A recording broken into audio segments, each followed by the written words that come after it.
सत श्री अकाल, केम शो, good evening all my dear students, welcome back to your own chemistry channel. आज सुकृत सर आपके लिए लेकर आए हैं लेक्चर नंबर 9। किसका? हेलो अल्केन्स, हेलो एरीन्स का। क्योंकि ऑर्गेनिक केमिस्ट्री का जो हमने सबसे पहले चैप्टर स्टार्ट किया है वो है +2 based haloalkanes and haloarenes. अब इस लेक्चर नंबर 9 में हम करेंगे क्या? तो बच्चों ध्यान से सुनिए, इसमें आज मैं वो टॉपिक डिस्कस करूंगा जिसमें से 24 में कम से कम 4 से 5 क्वेश्चंस आए हुए हैं और आपको भी इसमें से क्वेश्चन आने के चांसेस नहीं है, श्योरिटी है कि वो आएगा ही आएगा। ये 100% मेरा दावा है।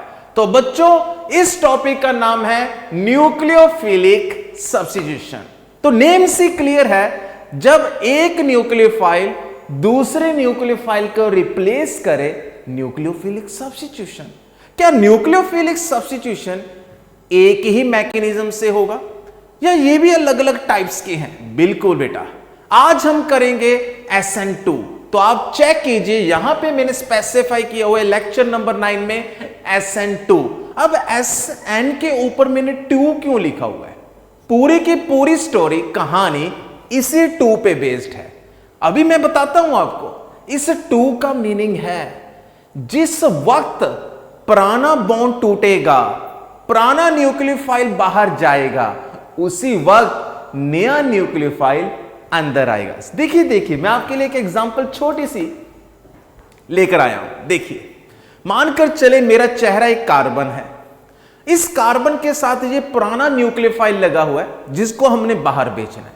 तो SN2 में होता क्या है?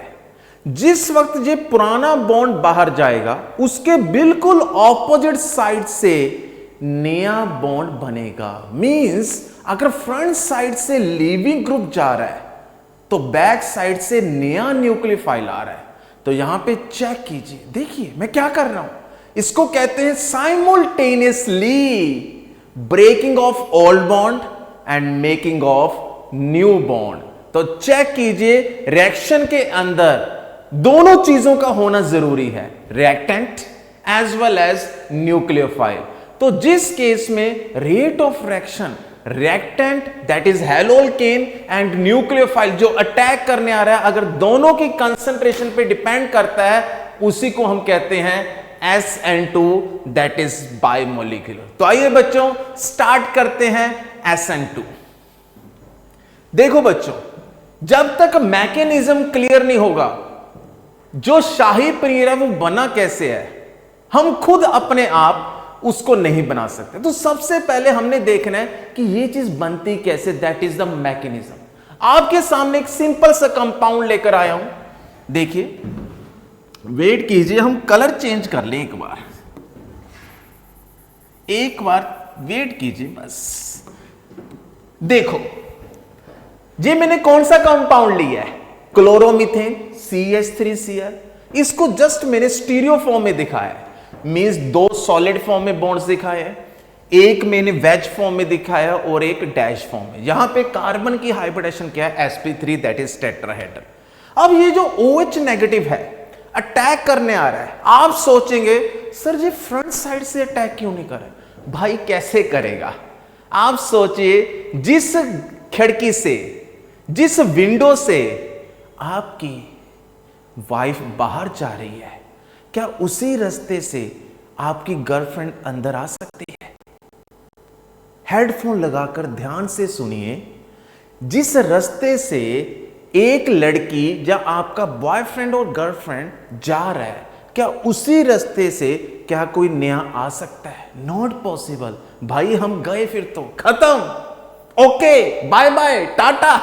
तो वही कंसेप्ट यहां पे है भाई। जब कार्बन और क्लोरीन का बॉन्ड ब्रेक होगा, chlorine is more electronegative than carbon, तो क्लोरीन पे नेगेटिव, कार्बन पे पॉजिटिव। ठीक है, अभी बॉन्ड ब्रेक नहीं हुआ है, तो यहां पे पार्शियल नेगेटिव पार्शियल पॉजिटिव। तो बताइए OH पे नेगेटिव, क्या OH उसी ओरिएंटेशन में सेम साइड से अटैक कर सकता है? सो point to be noted, SN2 में orientation factor very very important.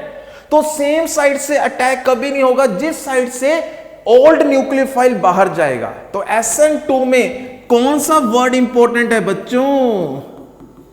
Inversion. Inversion का मीनिंग क्या है? देखिए, यहां पे तीनों के तीनों हाइड्रोजन्स लेफ्ट साइड पे नजर आ रहे हैं, लेकिन प्रोडक्ट में चेक कीजिए वही तीनों के तीनों हाइड्रोजन्स आपको राइट साइड पे नजर आ रहे हैं। तो आपको नहीं लगता कि ये तो वही अम्ब्रेला वाला कंसेप्ट आ गया?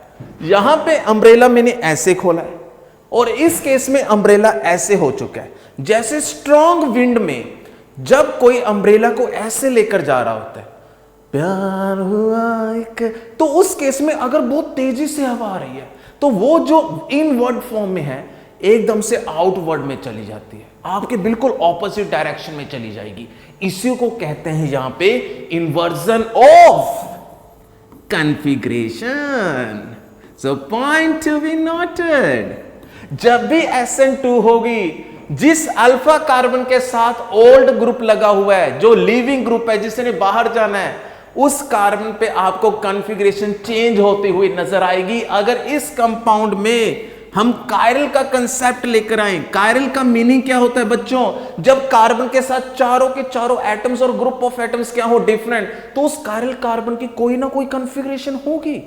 मैं मान लेता हूं उसकी कॉन्फ़िगरेशन क्या है R, और जब बच्चों उसका प्रोडक्ट बनेगा, जब वहां पे इन्वर्जन होगी, तो फिर फाइनल प्रोडक्ट में उसी अल्फा कार्बन की कॉन्फ़िगरेशन R नहीं होगी, तो उसकी कॉन्फ़िगरेशन बच्चों क्या बन जाएगी? S। इसी को कहते हैं इन्वर्जन ऑफ कॉन्फ़िगरेशन, और इसका एक नाम और है बच्चों, वाल्डन इन्वर्जन। आगे चलते हैं, नोट करते रहिए कि मैं कौन कौन से इंटरेस्टिंग और इंपॉर्टेंट वर्ड जो एग्जाम्स के लिए इंपॉर्टेंट है आपके लिए लेकर आया हूं। तो यहां पे सबसे पहला वर्ड जो बहुत ही ज्यादा इंपॉर्टेंट है, that is inversion in SN2। उसके बाद अब जैसे OH नेगेटिव यहां पे अटैक करेगा, तो यहां पे साइमल्टेनियसली का कंसेप्ट आएगा। मींस जिस वक्त अटैक होगा उसी वक्त नया बॉन्ड बनेगा। मींस जिस वक्त नया बॉन्ड बनेगा उसी वक्त पुराना बॉन्ड टूटेगा। मींस डाइवोर्स और मैरिज सेम ही टाइम पे हो रही है। तो यहां पे इंटरमीडिएट थोड़ी ना बनेगा। इंटरमीडिएट का मीनिंग क्या होता है? जब पहले पुराना बॉन्ड कंप्लीटली ब्रेक हो फिर नया बॉन्ड बने, उस स्टेज में इंटरमीडिएट का कंसेप्ट हम स्टडी करते हैं। लेकिन यहां पे ऐसा थोड़ी ना कि पहले पुराना बॉन्ड टूट रहा है फिर नया बॉन्ड बन रहा है। मैंने अभी आपसे डिस्कस किया है कि simultaneously breaking of old bond and making of new bond, तो वहां पे जो स्टेट बनेगी बच्चों, उस स्टेट को कहते हैं ट्रांजिशन स्टेट। अब चेक कीजिए, इस ट्रांजिशन स्टेट में मुंह खुला का खुला रह जाएगा, आंखें फटी की फटी रह जाएंगी कि कार्बन यहां पे 5 बॉन्ड्स बना रहा है। देखिए 1 2 3 4 5, लेकिन ये स्टेबल थोड़ी ना होगा। कार्बन कहां पे 5 बॉन्ड्स बना लेगा? कार्बन के पास खुद के पास आउटर मोस्ट शेल में 4 ऑर्बिटल्स होते हैं, s p x p y p z, d तो होता नहीं है, तो इसकी हाइब्रिडेशन sp sp2 sp3 से आगे sp3d थोड़ी ना होगी, तो इसलिए ये तो अनस्टेबल होगा। तो ये 5 बॉन्ड्स में जो ट्रांजिशन स्टेट नजर आ रही है, उस केस में क्लोरीन आपको बाहर जाता हुआ नजर आएगा और OH आपको अंदर आता हुआ नजर आएगा। इसी स्टेट को हम ट्रांजिशन स्टेट कहते हैं। अगर बैकवर्ड जाओगे तो दोबारा से क्लोरोमीथेन मिल जाएगा, अगर आगे जाओगे तो मिथाइल अल्कोहल मिल जाएगा। सो वो स्टेट यहां पे कार्बन 2 बॉन्ड्स पार्शियल फॉर्म में बनाती है, उस स्टेट को हम क्या कहते हैं? Transition state. और ट्रांजिशन स्टेट अपने आप में इंटरमीडिएट स्टेट नहीं है। सो SN2 में सेकंड इंपॉर्टेंट पॉइंट है, no formation of intermediate. I repeat, SN2 के अंदर बच्चों इंटरमीडिएट की फॉर्मेशन नहीं होगी। अगर इंटरमीडिएट नहीं बनेगा तो क्या उसमें रीअरेंजमेंट संभव है? असंभव, नामुमकिन, क्योंकि जब तक इंटरमीडिएट की फॉर्मेशन ही नहीं होती तब तक रीअरेंजमेंट के कोई चांसेस ही नहीं होते। तो तीसरा इंपॉर्टेंट वर्ड, नो रीअरेंजमेंट। अब आगे चलते हैं, मानकर चलें, अरे मानने में क्या जाता है, सपने में लेकर जाइए इस बात को कि जो लड़की इस कार्बन पे अटैक कर रही है, जो इसके साथ अब रिश्ता जोड़ना चाहती है, बॉन्ड बनाना चाहती है, वो कब इसके साथ इजिली बॉन्ड बना सकते हैं, कब इजिली अटैक हो सकता है, जब उसके पीछे वाले 3 एटम्स छोटे छोटे लगे हों। अगर ये बड़े बड़े होंगे तो क्या OH नेगेटिव अंदर तक घुस सकता है? क्या इस अल्फा कार्बन पे अटैक मुमकिन है? बिल्कुल भी नहीं। उसको भाई स्पेस चाहिए, जगह चाहिए। स्टीरिकली हिंड्रेंस जितनी कम होगी उतनी जल्दी ये न्यूक्लियोफाइल यहां पे अटैक करेगा। So point to be noted, जितना precursor haloalkane less sterically hindered होगा उतनी जल्दी वहां पे SN2 that is bimolecular nucleophilic substitution होगी। अब क्लोरीन दैट इज जो अल्फा कार्बन के साथ लगा हुआ है, इसके साथ कोई भी आगे कार्बन नहीं है। सो क्लोरोमीथेन इज 0 डिग्री। अब सोचिए, एक हाइड्रोजन की जगह अगर मैं CH3 ले आऊंगा तो बल्कीनेस इंक्रीज होगी, रिएक्शन स्लो हो जाएगी और वो क्या बन जाएगा 1 डिग्री। अगर बच्चों में 2 CH3 ले आया मींस 2 हाइड्रोजन्स को 2 मिथाइल ग्रुप के साथ रिप्लेस कर दूं, वो क्या बन जाएगा 2 डिग्री। और अगर तीनों के तीनों हाइड्रोजन रिप्लेस कर दे तो वो बन जाएगा 3 डिग्री। जितने अल्काइल ग्रुप्स बढ़ाओगे, जितना अल्फा कार्बन के साथ जो ग्रुप लगा हुआ है उसका साइज बढ़ाओगे, अंडरस्टूड है पीछे से न्यूक्लियोफाइल का अटैक होना संभव नहीं, फिर असंभव हो जाएगा, इम्पॉसिबल हो जाएगा।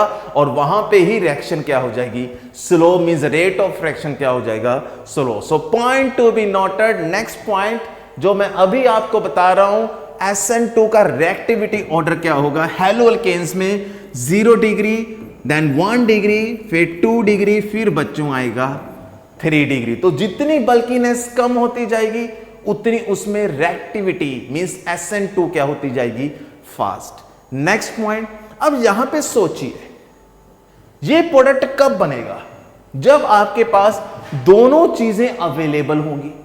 दोनों चीजें कौन सी, रिएक्टेंट जिससे आपने प्रोडक्ट बनाना है और दूसरा जिसने उस पर अटैक करना है। सो यहां पे जो स्पीड है, रेट है, वो दोनों के कंसंट्रेशन पे डिपेंड करेगा। मींस जितना आप हैलोअल्केन लोगे और उसके साथ जितना OH नेगेटिव लोगे उतनी रिएक्शन फास्ट होगी। सो पॉइंट टू बी नोटेड कि बच्चों बाइमोलिकुलर SN2 में जो रेट होगा वो दोनों की कंसंट्रेशन पे डिपेंड करेगा, haloalkane as well as attacking nucleophile. इसीलिए तो बच्चों ये कौन सा ऑर्डर हो जाता है, सेकंड ऑर्डर। तो सेकंड ऑर्डर के कारण ही तो हम इसको क्या बोलते हैं, बाइमोलिक्यूलर। तो अब आपको क्लियर हो गया होगा कि हम न्यूक्लियोफिलिक सब्स्टिट्यूशन के ऊपर SN के ऊपर 2 क्यों लगाते हैं। क्योंकि बच्चों इस 2 का मीनिंग है बाइमोलिकुलर, और बाइमोलिकुलर मीन जो रेट ऑफ रिएक्शन है that depends upon reactant that is haloalkane as well as attacking species means nucleophile. आगे अब उसके बाद सोचिए, इस कार्बन पे जितना पॉजिटिव चार्ज ज्यादा होगा, देखिए मैं एक बार इसको रेज कर रहा हूं, इस कार्बन पे जितना पॉजिटिव चार्ज ज्यादा बढ़ेगा, जितना इस कार्बन का क्लोरीन के साथ झगड़ा ज्यादा होगा, अगर ये दुखी होगा तभी इसको भगाएगा और नई वाली को लेकर आएगा। पुराना रिश्ता कब टूटता है बच्चों, जब उसमें संबंध अच्छे ना हो, अंडरस्टैंडिंग अच्छी ना हो, तो रोज का झगड़ा हो। तो इसका मीनिंग क्या हुआ, जितना इस कार्बन पे पॉजिटिव चार्ज डेंसिटी इंक्रीज होगी उतनी जल्दी नया न्यूक्लियोफाइल इस पे अटैक करेगा। तो सोचिए इस कार्बन के ऊपर ऐसे कौन से हम ग्रुप्स लगाएं जिससे इसका SN2 फास्ट हो सकता है।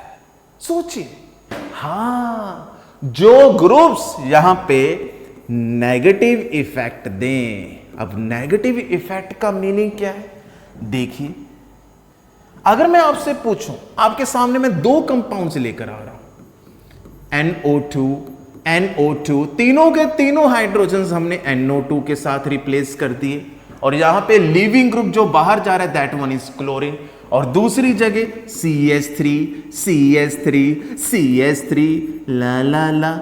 अब बताइए दोनों में किसमें SN2 फास्ट होगी बच्चों, जिसमें अल्फा कार्बन के साथ लिविंग ग्रुप के साथ वाले कार्बन के पास इलेक्ट्रॉन डेंसिटी कम होगी और पॉजिटिव चार्ज डेंसिटी ज्यादा होगी।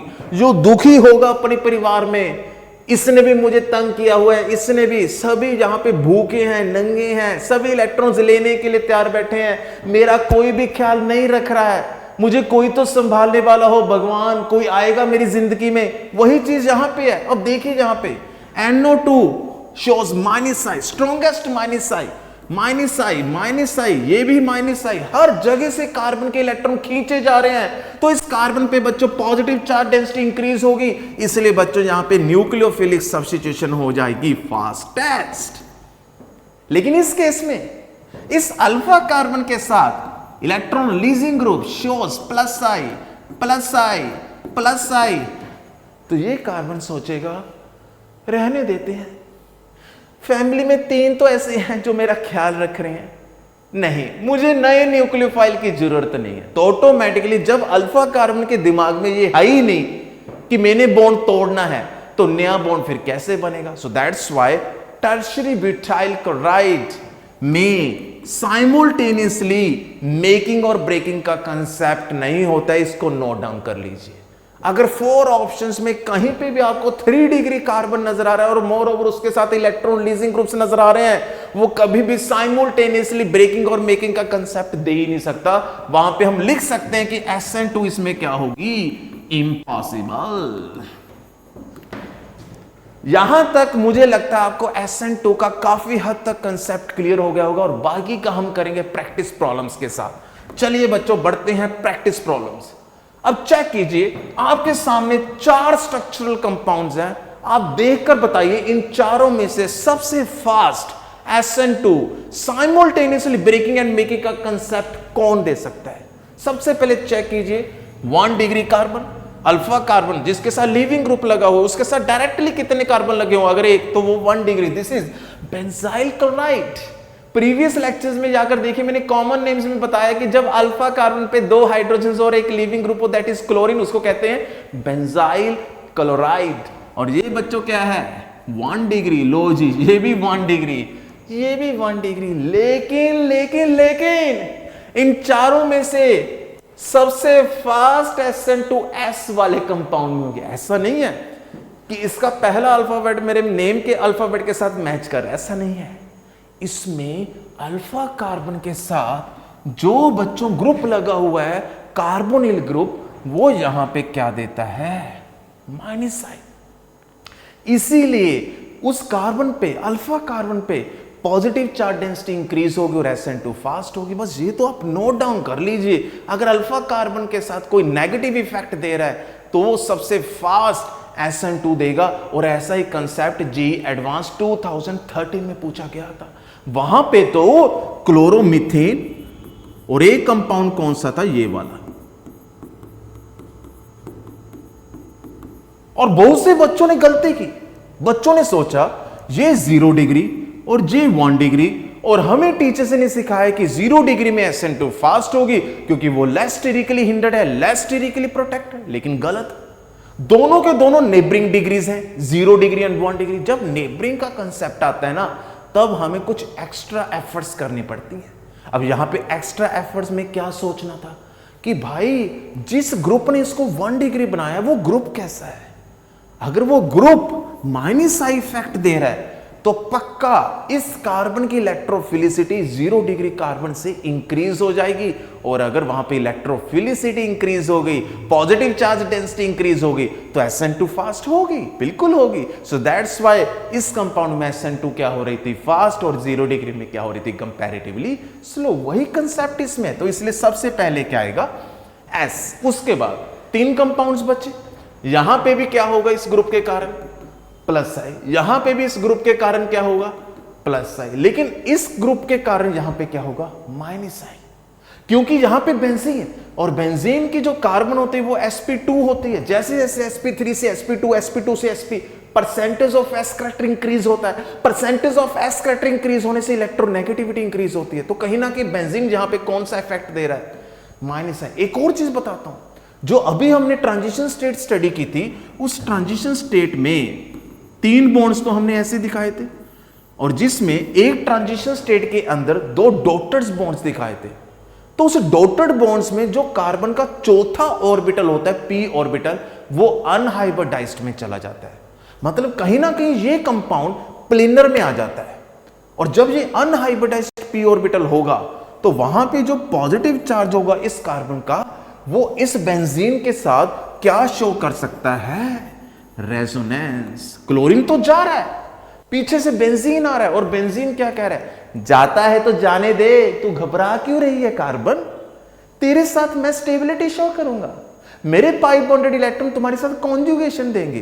तो कहीं ना कहीं बेंजीन इस ट्रांजिशन स्टेट में स्टेबिलिटी को बढ़ा रहा है। तो माइनस आई तो है ही है, लेकिन साथ में कॉन्जुगेटेड सिस्टम होने के कारण फॉरवर्ड प्रोसेस क्या हो जाता है? फास्ट। तो इसलिए बच्चों दूसरे नंबर पे क्या आएगा? पी। आर और क्यू में तो डिस्कस करने की जरूरत ही नहीं है, इसमें ग्रुप बड़ा है, इसमें ग्रुप छोटा है, छोटे वाले में SN2 फास्ट होगी। तो इसलिए बच्चों इसका सही ऑर्डर होगा SPQR। ला ला ला, आगे चलते हैं। की पेशेंस, बढ़ना है आगे तो सब कुछ देखना है, ध्यान से सीखना है।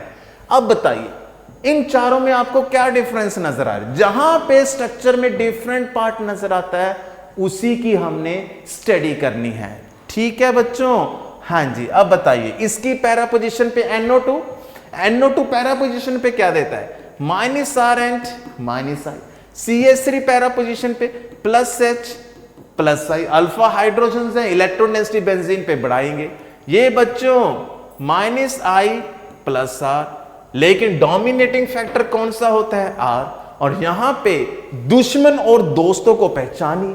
SN2 का दोस्त कौन सा होगा? जो बच्चों नेगेटिव इफेक्ट दे रहा है वही तो SN2 फास्ट करेगा। तो इसका मतलब नेगेटिव इफेक्ट वाला क्या होगा? फ्रेंड। और पॉजिटिव इफेक्ट वाला क्या होगा? एनिमी, दुश्मन। अब बताइए यहां पे दोनों के दोनों नेगेटिव हैं, यहां पे दोनों के दोनों क्या है? पॉजिटिव। लेकिन यहां पे एक नेगेटिव दूसरा पॉजिटिव, लेकिन जो पॉजिटिव है उसका इफेक्ट नेगेटिव से कहीं ज्यादा है, डोमिनेटिंग फैक्टर यहां पे +R है। तो इसलिए बच्चों सबसे पहले तो यहां पे क्या आएगा? S। अब दोनों में पॉजिटिव इफेक्ट है, लेकिन यहां पे तो कोई पॉजिटिव और नेगेटिव है ही नहीं। तो जिसमें पॉजिटिव होगा वो नीचे जाएगा, जिसमें नेगेटिव होगा वो ऊपर जाएगा, जिसमें कुछ है नहीं वो तो बीच में रहेगा ना। तो यहां पे तो दोनों नेगेटिव थे, इसलिए इसमें SN2 फास्टेस्ट। इसमें दोनों में जो डोमिनेटिंग फैक्टर है वो पॉजिटिव है, इसमें हाइपर कॉन्जुगेशन, इसमें +R रेजोनेंस। तो इसलिए ये दोनों पीछे जाएंगे, तो बीच में क्या आएगा? P। अब उसके बाद आपको मालूम ही है +R इफेक्ट डोमिनेटिंग होता है, इसलिए थर्ड पे आएगा R, लास्ट पे जाएगा Q। तो ऐसा नहीं सोचना है कि यहां पे सर -I आ गया तो ये आगे आएगा। भाई जो इंडक्टिव फैक्ट होता है वो डिस्टेंस पे डिपेंड करता है, और सबसे दूर का डिस्टेंस, सबसे ज्यादा डिस्टेंस, सबसे कम इंडक्टिव फैक्ट कहां पे नजर आता है? पैरा पोजीशन पे। तो यहां पे -I ऑलमोस्ट निग्लिजिबल होगा, तो आप इसको कंसीडर ही ना करके चले। तो इसलिए यहां पे +R, यहां पे पॉजिटिव +H, और यहां पे -R। तो इसलिए ये दोनों पीछे जाएंगे, वो सेकंड पे आएगा, ये फर्स्ट पोजीशन पे आएगा। क्लियर बच्चों? Next one. हाँ जी, same concept. Among the following compounds which will undergo fastest SN2। इसमें तो हमने कोई डिक्रीजिंग ऑर्डर भी नहीं लिखना है, इसमें तो सिंपली आपने चेक करना है पहले तो क्या लीविंग ग्रुप चारों के चारों सेम है। बिल्कुल। अगर बच्चों लीविंग ग्रुप सेम ना हो ना, तो आपने वहां पे चेक करना है कि कौन सा लीविंग ग्रुप का साइज बड़ा है, कौन सा लीविंग ग्रुप आगे जाने के बाद, नेगेटिव चार्ज एक्वायर करने के बाद, कंपाउंड से अलग होने के बाद स्टेबल होगा। अब देखा जाए तो हैलोजेंस के केस में कौन सा अच्छा लिविंग ग्रुप है, आप बताइए। अगर मैं ऐसे 4 कंपाउंड्स ले लूं जिनकी डिग्री सेम है, let us consider 1 degree 1 degree 1 degree 1 degree, तो इन 4 कंपाउंड्स में से किसमें आपके पास SN2 फास्ट होगी? जिसमें बॉन्ड लेंथ ज्यादा हो लिविंग ग्रुप की कार्बन के साथ, जिसमें बॉन्ड इजीली ब्रेक हो जाए। वो कब होगा? जब हैलोजन का साइज बड़ा होगा, इंटरन्यूक्लियर डिस्टेंस ज्यादा होगा। सो ऑर्डर ऑफ रिएक्टिविटी क्या होगी? CI greater than CBr greater than CCl greater than CF। ये कंसेप्ट भी आप नोट डाउन कर लीजिए। अब यहां पे आइए, इसमें ब्रोमीन 3 डिग्री के साथ, इसमें 1 डिग्री के साथ, इसमें 2 डिग्री के साथ, इसमें अगेन 3 डिग्री के साथ। तो बताइए किसमें SN2 फास्ट होगी? बी में। वो सिंपल क्वेश्चन। नेक्स्ट वन बच्चों, लो जी असर्शन रीजन। बच्चों ये क्वेश्चन तो 2024 में आया हुआ है, अभी हमने सब कुछ डिस्कस किया है। अप्लाई करके देखिए आपको क्या लगता है इसका आंसर क्या होगा। पहले चेक कीजिए कि असर्शन सही है, देखते हैं। SN2 reaction of benzyl bromide occurs more readily than SN2 reaction of ethyl bromide. दोनों के दोनों क्या है, ये भी 1 डिग्री, ये भी 1 डिग्री, लेकिन उसमें 1 डिग्री के साथ मिथाइल ग्रुप, इसके साथ benzene group that is phenyl group. तो मैंने क्या बताया था, अगर अल्फा कार्बन के साथ बेंजीन लगी होगी, एक तो वो माइनस आई देगा, दूसरा वो ट्रांजिशन स्टेट में उस कार्बन के पॉजिटिव चार्ज को रेजोनेंस स्टेबलाइज करेगा। तो बिल्कुल असर्शन बिल्कुल सही है। अब चेक कीजिए रीजन क्या है। Partially bonded unhybridised p orbital, जो कार्बन का चौथा p ऑर्बिटल होगा, जिसमें एक साइड से पुराना बॉन्ड टूट रहा है, लीविंग ग्रुप बाहर जा रहा है, और दूसरा जो लोब है, जो वो गोल गोल सा लोब होता है, p ऑर्बिटल होता है ना डंबल शेप ऐसे, इसको कहते हैं लोब। इसमें एक साइड से लीविंग ग्रुप बाहर जा रहा होता है और दूसरी साइड से पीछे से नया न्यूक्लियोफाइल अंदर आ रहा होता है। ये उसकी बात कर रहे हैं। This is the unhybridized p orbital that develop in the trigonal bipyramidal transition state. Obviously trigonal bipyramid तो बन रही थी, 3 सॉलिड लाइंस थी, 3 रियल बॉन्ड्स थे और 2 बॉन्ड्स इमेजिनरी फॉर्म में जा रहे थे। तो वो क्या हो गया, 5 बॉन्ड पेयर 0 लोन पेयर का कंसेप्ट तो हो ही गया ट्रांजिशन स्टेट में। Stabilised by conjugation with phenyl ring. देखा, वही आ गया पॉइंट जो मैंने बार बार डिस्कस किया है। तो दोनों स्टेटमेंट अपने आप में सही, as well as reason is the correct explanation. तो ये जाएगा ए ऑप्शन के अंदर, जिसमें दोनों सही होंगे एंड करेक्ट एक्सप्लेनेशन। ये था 24 का क्वेश्चन। आगे चलते हैं बच्चों बताइए, अब जो मैं आपके लिए इंटीजर टाइप लेकर आई, आपके हिसाब से इनमें से कौन कौन सा कंपाउंड SN2 दे सकता है। इसमें कुछ कंसेप्ट्स आपको +1 के भी नजर आएंगे, GOC या रिएक्शन मैकेनिज्म के, हम साथ में डिस्कस करते हैं। चलिए पहले तो ये बताइए, क्या इसमें सब्स्टिट्यूशन पॉसिबल है? अरे मैं कहता हूं SN2 छोड़िए, मैं SN2 का नेम ही नहीं लूंगा। क्या इसमें न्यूक्लियोफिलिक किसी भी तरह की सब्स्टिट्यूशन पॉसिबल होगी? पॉसिबल ही नहीं होगी, क्योंकि ब्रोमीन के नॉन बॉन्डिंग इलेक्ट्रॉन्स बेंजीन के पाई बॉन्डेड इलेक्ट्रॉन्स के साथ रेजोनेंस देंगे, जिसके कारण यहां पे क्या आ जाएगा, double bond character, bond length कम हो जाएगी, इसकी बॉन्ड स्ट्रेंथ बढ़ जाएगी, तो सब्स्टिट्यूशन नहीं हो पाएगी। तो इसलिए बच्चों जितने भी हैलो एरेन्स हैं, नॉर्मल कंडीशंस पे जो न्यूक्लियोफिलिक सब्स्टिट्यूशन नहीं देते। Note it down. आगे चलते हैं। ये तो मैंने ऑलरेडी डिस्कस किया था कि SN2 में 3 डिग्री कार्बन, मोर ओवर 3 उसके इलेक्ट्रॉन्स देने वाले पड़े हैं, तो उसको क्या जरूरत नए न्यूक्लियोफाइल के साथ बॉन्ड बनाने की। सो टर्शरी ब्यूटाइल क्लोराइड भी बच्चों SN2 नहीं देगा। आगे चलते, ये तो बहुत जल्दी से देगा, क्योंकि ये तो 1 डिग्री ब्रोमो अल्केन है। ये तो उससे भी फास्ट देगा। एक तो उसमें आयोडीन आ चुका है, बेस्ट लिविंग ग्रुप आ चुका है अमंग हैलोजन। दूसरा कार्बन क्या है, 0 डिग्री, इसमें होगा बिल्कुल भाई। अब ये बेंजाइल ब्रोमाइड है, ये हैलो एरीन्स का कंसेप्ट नहीं है, तो इसलिए यहां पे भी होगी बेटा SN2। ये भी देगा ही देगा SN2, ये देगा SN2। चेक कीजिए इस कार्बन के साथ, ओ माय गॉड, इतना बड़ा सारा ग्रुप जो स्पेस में ऐसे घूमेगा, जैसे बैलून को अगर हम एक साइड से पकड़ लेते हैं तो वो हवा में कभी इधर कभी उधर। अगर मैं आपको बोलूं कि उसके सामने खड़े हो जाइए, अपने आप को बचाइए, तो क्या पता किधर से आकर वो आपको टच करेगा, क्या मालूम, कुछ नहीं आइडिया, नो आइडिया। तो इसलिए बच्चों ये जो बड़ा सारा ग्रुप है टर्शरी ब्यूटाइल ग्रुप, अगर ये अल्फा कार्बन के साथ लगा हो, 1 डिग्री हैलोल्केन हो, तो भी इसमें SN2 पॉसिबल नहीं है। तो इसलिए बच्चों ये नहीं होगा। आगे चलते हैं। अब इसमें देखिए वही आ गया कॉन्जुगेटेड सिस्टम, क्योंकि जिस कार्बन के साथ ट्रांजिशन स्टेट बनेगी वो positive charge unhybridised p orbital का इस डबल बॉन्ड के साथ कॉन्जुगेशन में होगा। और मैं तो बार बार बोल रहा हूं कि डबल बॉन्ड और ट्रिपल बॉन्ड आने से परसेंटेज ऑफ s कैरेक्टर बढ़ जाता है, जिससे इलेक्ट्रोनेगेटिविटी बढ़ जाती है और वो -I इफेक्ट देता है, और -I अल्फा कार्बन पे पॉजिटिव चार्ज डेंसिटी इंक्रीज कर देगा, जिसके कारण SN2 फास्ट हो जाएगी। तो इसलिए H भी हमारे पास SN2 देगा। तो क्या ये देगा? अरे भाई कहां देगा, इधर से भी बल्कि ग्रुप, इधर से भी बल्कि ग्रुप, SN2 पॉसिबल नहीं है। क्या बात है, बाइसाइक्लिक कंपाउंड जिसमें bridge head carbon, this carbon is bridge head carbon, इस पे पॉजिटिव चार्ज कभी स्टेबल हो ही नहीं सकता, क्योंकि जब भी कार्बन पे पॉजिटिव चार्ज आता है वो प्लेनर की फॉर्म में जाता है, sp2 हाइब्रिडेशन की फॉर्म में जाता है। और अगर ब्रिज हेड कार्बन जो दो रिंग्स को जोड़कर बैठा है, अगर वो sp2 में चला गया तो उसको फैलना पड़ेगा, तीनों बॉन्ड्स को प्लेन में आना पड़ेगा। तो कहां बाइसाइक्लिक रिंग हमें नजर आएगी? वो पूरी की पूरी रिंग तबाह हो जाएगी। तो ये एक ब्रिज हेड का कंसेप्ट होता है ब्रीडेट्स रूल में,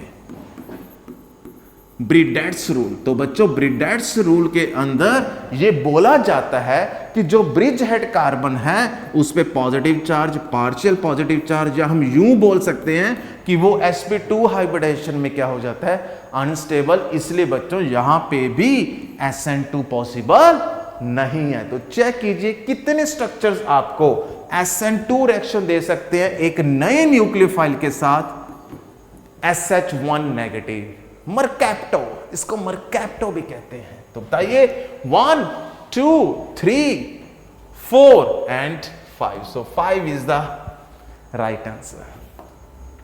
ठीक है बच्चों, उम्मीद करता हूं कम समय में मैंने आपको बेस्ट ऑफ द बेस्ट ला कर दिया है, और मुझे लगता है कि आपको SN2 का टॉपिक काफी इंटरेस्टिंग भी लगा होगा, और हो भी क्यों ना बेटा, क्योंकि ये टॉपिक एग्जाम ओरिएंटेड था, काफी इंटरेस्टिंग था। नेक्स्ट लेक्चर में एक नए टॉपिक के साथ फिर मुलाकात होगी। तब तक के लिए बच्चों मैं भी चलता हूं, आप भी जाइए, इजाजत दीजिए, जय हिंद।